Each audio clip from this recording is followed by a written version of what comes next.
Hi everyone, it's Cass. Welcome back to my channel, What Cass Read. Today we're going to talk about some spoilers from Kings of the Wyld, written by Nicholas Eames. So I don't have a lot of spoilers to talk about. There's just some questions that I had while I was reading this, and some things to gush about, of course. So let's just get this off the bat right away. The epilogue was probably one of my favorite parts about it. I just thought it wrapped everything up really nicely. It could have wrapped it up into its own standalone. Like, I know it's going to become a whole series. I feel like this is all we're going to get from the band saga, and it wrapped up their story nicely. It just gave me all the feels.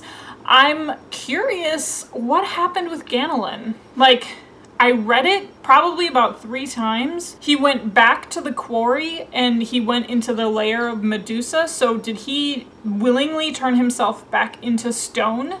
Did somebody else pick up on that? Can you clarify for me? I think that's what he did. So I'm confused because there were parts that read just way too quickly for me.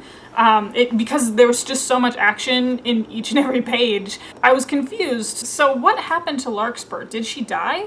I didn't think she died. So why did Ganelin go into the quarry and say, please let me know when she gets here, let me know when she gets here? That kind of made me really sad.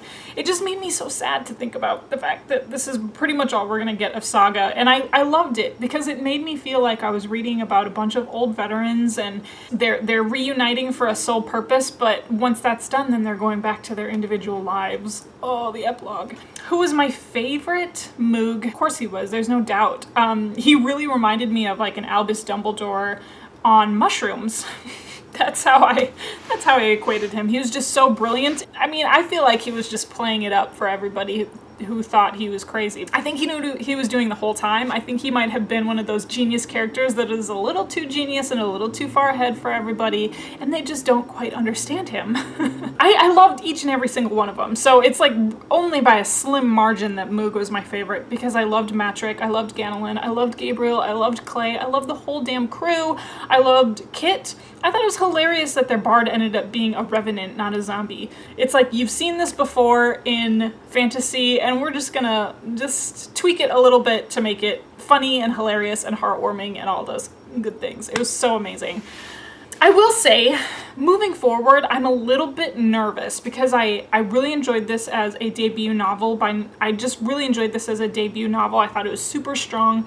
I loved the humor in here. But moving forward, the next book, Bloody Rose, coming out this year, super psyched for it. I really hope it doesn't turn into like an Andy Weir Martian Artemis situation. So I felt like the humor worked so well in this book. We did get a lot of like that headstrong character that Bloody Rose is, but I really hope that Nicholas Eames creates her as her own woman and not trying to create a carbon copy of Saga for Rose. That's my hope, because when I read The Martian by Andy Weir, Mark Watney's humor was so amazing and it really fit for Mark Watney. And then what happened with Artemis, we all know. I didn't enjoy that book at all. It was Mark Watney's humor shoved into a female character that just had a lot of inconsistencies, and it just didn't work for a female. So it makes me nervous. Not because I don't think men can write women, but I don't want it to turn into like the humor was so successful for Kings of the Wyld that we're just gonna, you know, put a facelift on it for Bloody Rose and present the same exact humor and story for a female. But I'm super excited for Bloody Rose. It sounds like it's going to be really great. Like, Bloody Rose has turned herself into one of the greatest mercenaries of all time. She's a legend. I don't know how old she's supposed to be. It's definitely some time has passed since this book. And then there's a young girl in a tavern who decides she doesn't want to be a tavern girl her whole life, and decides she's going to run off and be the bard for Bloody Rose. And so I think because it's not going to be told from Rose's perspective, maybe we'll get away from that fate. This one stands up on his own. It really could be its own book, and I loved it. So 4 out of 5 stars from me for Kings of the Wyld. I know there were some criticisms that people thought that there weren't as many women in this book, or like all the women in this book were evil, but I guess I don't care. I mean, if this was the book that he intended to write about like this parallel between classic rock bands, and also I really did get a strong like military veteran vibe from this. I don't care that there weren't very prominent female figures. Like Clay's wife was a very prominent, positive female. Clay's mother was a strong female. We just get slivers of the females because this is told from a male perspective in a very male-dominated atmosphere.